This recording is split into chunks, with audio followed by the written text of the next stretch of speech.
जैसे कि आप सभी जानते हैं, सच की हमेशा जीत होती है और हमारी एक छोटी सी प्रयास आप तक बड़ी खबर पहुंचाती है। तो स्वागत करते हैं आप सभी का STS न्यूज़ चैनल पर। आगे बढ़ने से पहले आप इस वीडियो को लाइक और चैनल को सब्सक्राइब जरूर कर ले और साथ में बेल आइकन भी प्रेस कर ले। चलिए बढ़ते हैं खबरों की ओर। किस राज्य शहर से न्यूज को देख रहे हैं, कमेंट में जरूर लिखिए।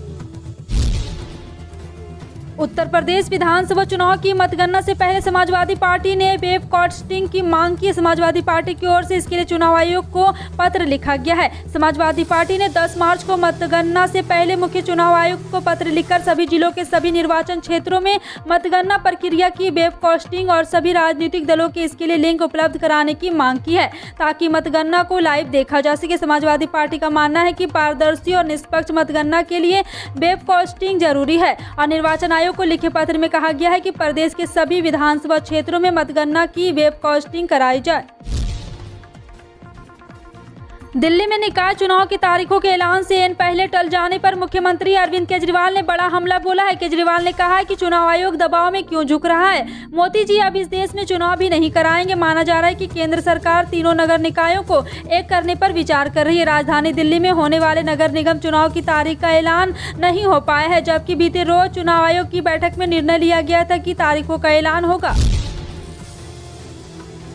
उत्तर प्रदेश भारतीय राजनीति के लिहाज से बेहद महत्वपूर्ण राज्य है, क्योंकि भारतीय संसद में सबसे अधिक विधायक इसी राज्य से है। यह भारतीय राजनीति में सबसे हाई प्रोफाइल राज्यों में से एक है और वर्तमान में भारतीय जनता पार्टी के मुख्यमंत्री योगी आदित्यनाथ द्वारा शासित है। ज्योतिषी विश्लेषण के अनुसार अखिलेश यादव के नेतृत्व में समाजवादी पार्टी सत्ताधारी भाजपा को कड़ी टक्कर दे सकती है। राज्यसभा में सपा का प्रभाव भी बढ़ने की संभावना है, लेकिन अंततः पार्टी को राज्य में सत्ता पर काबिज रहने के लिए संघर्ष करना पड़ सकता है। योगी आदित्यनाथ का जन्म लगन में हुआ है। उनकी कुंडली में एक मजबूत संन्यास योग के साथ साथ कुछ अन्य महत्वपूर्ण शक्तिशाली राजयोग भी कहा जा रहा है। पंजाब इस बार राजनीतिक गर्मागर्म बहुत ज्यादा हुई है। इस समृद्ध राज्य में 117 विधानसभा सीटें हैं। राज्य में राजनीतिक परिदृश्य हाल के दिनों में काफी अस्थिर रहा है, जिससे आम आदमी पार्टी जैसे अपेक्षाकृत नई पार्टी को राज्य में पैर जमाने का बेहतरीन मौका दिया है।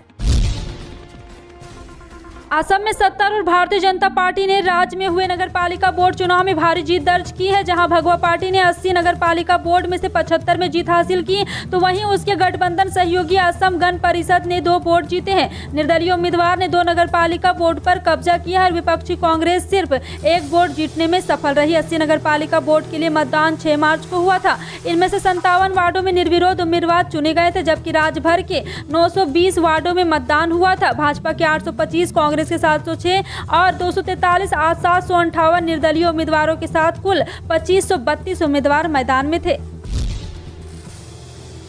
उत्तर प्रदेश विधानसभा चुनाव के नतीजों से पहले भाजपा के राज्यसभा सांसद हरनाथ सिंह यादव ने बुधवार को मांग की है कि इलेक्ट्रॉनिक वोटिंग मशीन चोरी करने की अफवाह फैलाने के लिए समाजवादी पार्टी के प्रमुख अखिलेश यादव को सलाखों के पीछे डाला जाना चाहिए। जी हां, आपको बता दें कि ANI से बात करते हुए हरनाथ सिंह यादव ने कहा है कि भारतीय दंड संहिता के अनुसार अफवाह फैलाना, जनता को गुमराह करना, गलत जानकारी देना गंभीर अपराध की श्रेणी में आते हैं और अखिलेश यादव अंधाधुंध ऐसे अपराध कर रहे हैं। उन्होंने कहा है कि मैं चुनाव आयोग से मांग करूंगा कि अखिलेश यादव के खिलाफ अफवाह फैलाने के लिए मामला दर्ज किया जाए और उन्हें सलाखों के पीछे डाला जाए। उत्तर प्रदेश विधानसभा चुनाव 2022 के मतदान पूरे हो चुके हैं और 10 मार्च को चुनाव का रिजल्ट आने वाला है। हालांकि इस बीच सपा पार्टी के प्रमुख अखिलेश यादव ने EVM मशीन के अवैध रूप से ले जाने का आरोप लगाया है। जी हां, आपको बता दें कि इतना ही नहीं, अखिलेश यादव ने अपनी पार्टी के लोगों की EVM मशीन पर नजर रखने को भी कहा है। सपा प्रत्याशी योगेश वर्मा की एक वीडियो सोशल मीडिया पर काफी छाई हुई है, जिसमें यह अनदेखे अंदाज में EVM मशीन पर नजर रख रहा है। महाराष्ट्र के पूर्व सीएम देवेंद्र फडणवीस को हिरासत में लिया गया है। वह एनसीपी के नेता नवाब मलिक के खिलाफ मोर्चा निकाल रहे थे। बता दें कि मेट्रो जंक्शन के आगे पुलिस ने जाने नहीं दिया, इसलिए देवेंद्र फडणवीस और बाकी नेताओं को पुलिस ने हिरासत में लिया और पुलिस वैन में बैठाकर ले गई। बीजेपी नेताओं की हिरासत में लिए जाने के बाद कार्यकर्ताओं ने जमकर नारेबाजी की। बता दें कि देवेंद्र फडणवीस और बीजेपी के अन्य नेता एनसीपी के नेता नवाब मलिक के इस्तीफे की मांग को लेकर आजाद मैदान में प्रदर्शन कर रहे थे। इसी के चलते उन्हें हिरासत में लिया गया। उन्होंने हिरासत में लेने के बाद मेट्रो जंक्शन के पास बैरिकेड्स हटाकर रास्ता खोल दिया गया। उत्तर प्रदेश समेत कुल 5 राज्यों के विधानसभा नतीजों का इंतजार बड़ी बेसब्री से हो रहा है। आज यानी 10 मार्च को 5 विधानसभा चुनाव के परिणाम घोषित हो जाएंगे। प्रधानमंत्री नरेंद्र मोदी 5 राज्यों में चुनाव परिणाम घोषित होने के एक दिन बाद ही 11 मार्च से अपने गृह राज्य गुजरात के 2 दिवसीय दौरे पर होंगे। इसी दिन पीएम एक बड़ी रैली को संबोधित करेंगे। बीजेपी के वैचारिक संरक्षक राष्ट्रीय स्वयंसेवक संघ की 11 मार्च से अहमदाबाद में 3 दिवसीय अखिल भारतीय प्रतिनिधि सभा की बैठक हो रही है। पीएम के इस दौरे को आगामी चुनाव के नजरिए से देखा जा रहा है। गुजरात राज्य में इस साल नवंबर-दिसंबर में विधानसभा चुनाव होने हैं। ऐसे में गुजरात विधानसभा चुनाव होने तक प्रधानमंत्री मोदी गुजरात का दौरा करते रहेंगे। केरल में वरिष्ठ माकपा नेता सीवी वर्गीस के भड़काऊ बयान ने बुधवार को राजनीति विवाद खड़ा कर दिया। उन्होंने केरल प्रदेश कांग्रेस कमेटी के अध्यक्ष के सुधाकरन को माकपा का पक्षधर बताया था। उन्होंने कहा है कि के सुधाकरन सीपीआई के पक्ष में जी रहे हैं। इसके बाद कांग्रेस नेता उनके पीछे पड़ गए। उनके पार्टी प्रमुख के सुधाकरन ने माकपा नेता के खिलाफ कार्रवाई की मांग की है। इस मामले में उस समय ज्यादा तूल पकड़ लिया जब एक भाषण का वीडियो सामने आया जिसमें सीपीआई एम के इडुक्की जिला प्रभारी ने कहा है कि सुधाकरन ने जीवन भर सीपीआई का पक्ष लिया। उन्होंने कहा है कि उनकी पार्टी किसी मनहूस आदमी को मारना नहीं चाहती। धन शोधक विरोधक कानून विशेष कोर्ट महाराष्ट्र के पूर्व गृह मंत्री अनिल देशमुख की जमानत याचिका पर 14 मार्च को फैसला सुनाएगी। इससे पूर्व 3, 4 और 5 मार्च को केंद्रीय जांच ब्यूरो ने देशमुख से इस मामले के संबंध में पूछताछ की थी। देशमुख फिलहाल ऑर्थर रेड जेल में है और प्रवर्तन निदेशालय ने अनिल देशमुख को पिछले साल 1 नवंबर को 100 करोड़ रुपये उगाही के आरोप और धन शोधन केस में गिरफ्तार किया था। कांग्रेस के वरिष्ठ व दिग्गज नेता ए.के. एंटनी राजनीति छोड़ रहे हैं। उन्होंने कांग्रेस अध्यक्ष सोनिया गांधी को पत्र लिखकर अपने राजनीतिक जीवन से संन्यास की घोषणा कर दी है। सोनिया गांधी को लिखे पत्र में उन्होंने कहा है कि राजनीति छोड़ने के बाद वो दिल्ली में भी नहीं रहेंगे। जल्द ही वो तिरुवनंतपुरम में शिफ्ट होंगे। दरअसल कांग्रेस नेता ए.के. एंटनी का राज्यसभा में 2 अप्रैल को कार्यकाल पूरा हो रहा है। उन्होंने घोषणा की है कि इसके बाद वो राजनीति में नहीं आएंगे और न ही कोई चुनाव लड़ेंगे। वो राजनीतिक दिल्ली व संसद को हमेशा के लिए अलविदा कह देंगे। सोने की कीमत में बुधवार को भारी तेजी देखने को मिली है। सोने की कीमत 55,000 रुपये के प्रमुख स्तर को पार कर गई है। सोने के साथ ही चांदी के भाव में भी बुधवार को उछाल देखने को मिला है।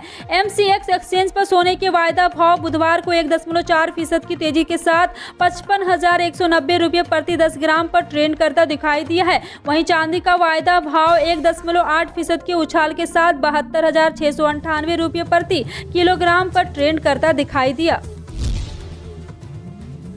दुनिया भर में कोविड के नए केस और मौतों में कमी देखने को मिल रही है। हाल ही में जारी WHO की साप्ताहिक रिपोर्ट के मुताबिक 28 फरवरी से 6 मार्च 2022 के बीच कोविड-19 के नए मामलों में 5% की मौत की संख्या में 8% की गिरावट देखने को मिली है। WHO के 6 कार्य क्षेत्र में 1 करोड़ से ज्यादा नए मामले और 52,000 से अधिक नई मौतें दर्ज की गई है, जबकि वैश्विक स्तर पर 43.30 करोड़ से ज्यादा लोग कोविड से संक्रमित हुए, जबकि 59 लाख से ज्यादा लोगों की मौत हो गई है, जो पिछली साप्ताहिक रिपोर्ट के मुकाबले कम है।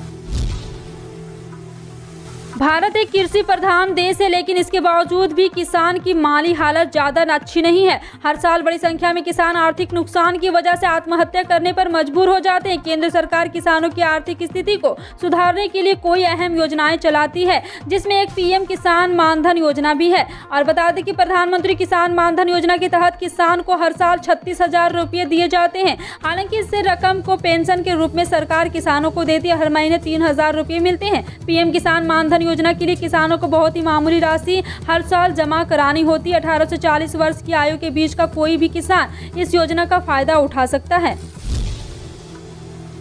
प्रवर्तन निदेशालय द्वारा शिकंजा कसे जाने के बाद शिवसेना सांसद संजय राउत ने बुधवार को राहुल गांधी का एक पत्र साझा किया है, जिसमें इस कार्रवाई के खिलाफ कांग्रेस के समर्थन का वादा किया गया है। 15 फरवरी को पत्र में गांधी में राउत और उनके सहयोगियों को परेशान करने और डराने के लिए कई केंद्रीय एजेंसियों की निंदा की है। वहीं राउत ने भी केंद्र पर CBI, ED, NCB आदि से सांसदों और विधायकों को धमकाकर MBS सरकार को गिराने का प्रयास करने का आरोप लगाया है। फिलहाल आपका इन सभी खबरों पर क्या कहना है, कमेंट सेक्शन में टाइप करके जरूर बताएं। पल पल की अपडेट जानने के लिए जुड़े रहें आप अपने NTS न्यूज चैनल से। मिलते हैं अगली बड़ी खबर में, तब तक के लिए जय हिंद।